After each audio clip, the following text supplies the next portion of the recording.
Hi guys, welcome to this week's episode of Miss Nyandira, and I'm going to show you how to make samosas, meat samosas. So right off the bat, you're going to start with the ingredients.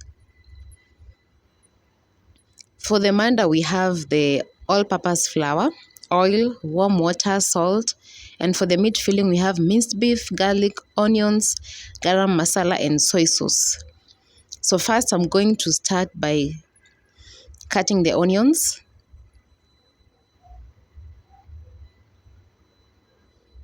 And then once I'm done with the onions, I'm going to cut the garlic. Set that aside and cut the garlic.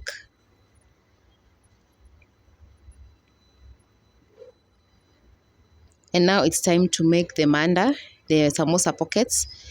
In a clean bowl, I'm going to add a little bit of flour, warm water, and cooking oil. Then I'm going to start kneading. Now you don't want to add a lot of sugar or rather a lot of salt because we're going to have salt in our meat filling. So you continue kneading and kneading. Now the amount of flour that you'll be using will depend on the type of flour. So keep kneading and checking the right consistency of the flour. Now you form a ball-like shape and then you're going to let it rest while you proceed with making our meat filling. So I'm going to light up my stove and then I'm going to add a little bit of oil. Now at this point I had already cooked the meat overnight, but if you're starting, you have to make sure that you cook your meat until it's no longer pink. Then you can go ahead to frying it. I prefer frying meat for my samosas. Then you're going to saute the onions and once it turns to golden brown, you're going to add your meat. Cook that on medium to low heat.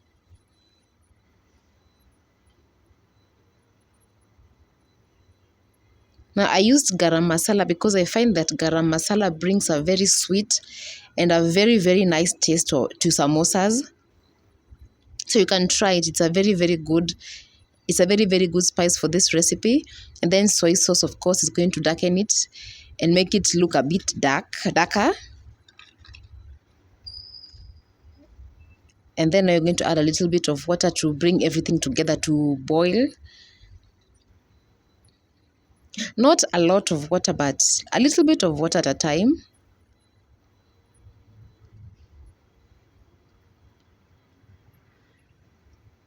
And once I'm happy with how it looks, I'm going to remove it from the stove and let it cool.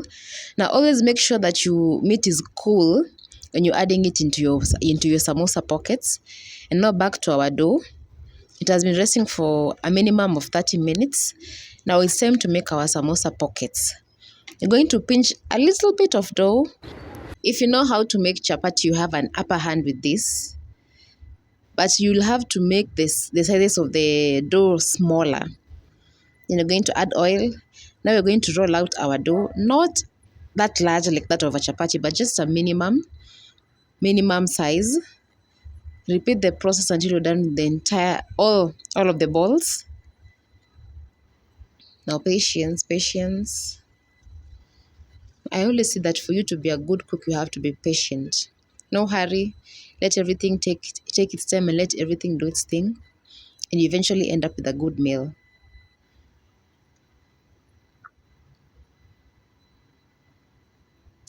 And so the next step is that you're going to build them in form of layers.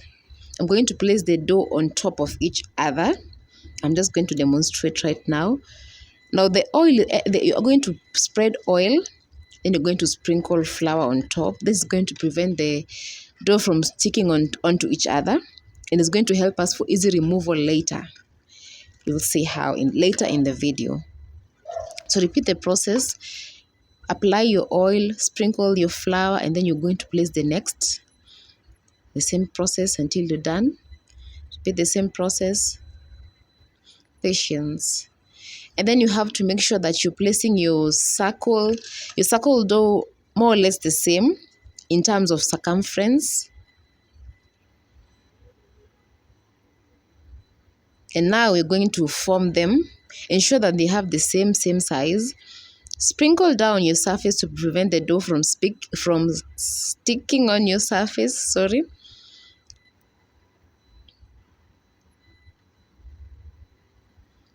Now, using a circular object, I used the top of my sufuria, the lid of my sufuria. You're going to cut using a clean knife.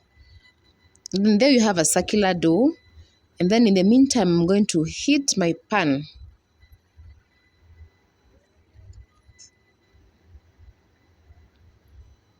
First, I'm going to start with heating the pan on high speed. Then after I feel like the pan is hot enough, I'm going to reduce the heat to medium to low. Going to add your dough there. Now, this step is very important and very crucial. You don't want your manda to burn. You want it to just, the heat, it's like you're steaming our manda.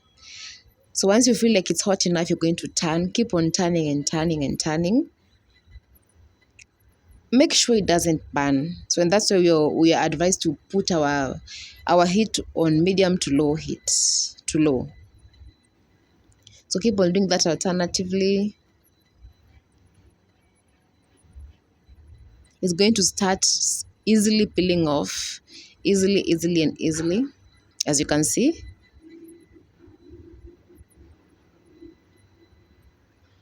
And then once I'm done separating the dough, I'm going to again rearrange them. And then I'm going to cut half. I'm going to cut it in half.